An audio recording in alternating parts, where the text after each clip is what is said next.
मुझे तो लग रही है बहुत तेज़ी से भूख। तो ये रहा हमारा खाना।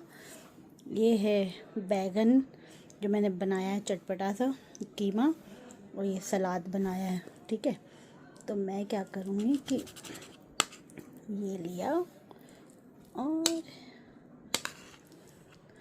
ये लिया और ये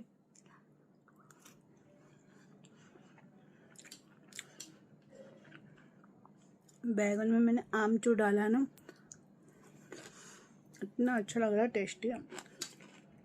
तो ये मेरी मिक्स वेजिटेबल पुलाव समझ लो, और क्या, कीमा पुलाव मिक्स वेजिटेबल तो नहीं है, मतलब सब मिक्स है, जो सब्जी थी सब डाल दिया मैंने। पर बहुत ही अच्छी बनी है, टेस्टी बनी है। मुझे भूख लग रही थी, मैंने बस खाने लगी, मैं खा लूँ, वीडियो आ जाएगी जल्दी।